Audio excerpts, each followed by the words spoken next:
बिस्मिल्लाहिर्रहमानिर्रहीम। Hello and अस्सलाम वालेकुम। कैसे हैं आप सब? ठीक ठाक हैं? मैं हूं हिना अजमीन, तो वेलकम करती हूं आपको अपने चैनल पर। सबसे पहले तो आपका शुक्रिया अदा करती हूं क्योंकि आपने अपना कीमती वक्त निकाला मेरे वीडियो को देखने के लिए। और दूसरी बात, आपसे रिक्वेस्ट करती हूं कि अगर आपने मेरे चैनल को अभी तक सब्सक्राइब नहीं किया तो कर लीजिए और नोटिफिकेशन का बटन ऑन कर लीजिए। बाजोड़ में सिक्योरिटी फोर्सेस और दहशतगर्दों के दरमियान शदीद फायरिंग का तबादला। बाजौड़ में जो सिक्योरिटी फोर्सेस और दहशतगर्दों के दरमियान शदीद फायरिंग का तबादला हुआ। फायरिंग से एक दहशतगर्द जहन्नुम वासिल कर दिया गया। दहशतगर्दों से लड़ते हुए पाक फौज के 2 जवान भी शहीद हो गए। मारा गया दहशतगर्द फोर्सेस पर हमलों और तहजीबकारी में मुलविस था।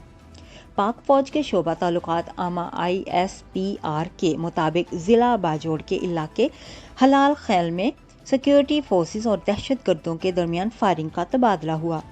सिक्योरिटी फोर्सेस और दहशतगर्दों के दरमियान फायरिंग का तबादला गुज़श्ता रात हुआ। फायरिंग के तबादले में एक दहशतगर्द मारा गया।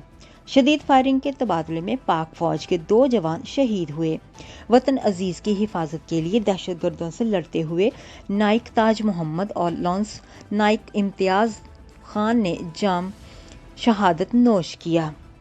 बताया गया है कि हलाकत दहशतगर्द से असला और गोला बारूद बरामद हुआ है। मारा गया दहशतगर्द फोर्सेस पर हमला और तहजीबकारी में मुलविस था। नेक्स्ट वीडियो तक के लिए मुझे अभी इजाज़त दीजिएगा। अपना बहुत सा ख्याल रखिएगा। हमेशा खुश रहिएगा। Bye bye.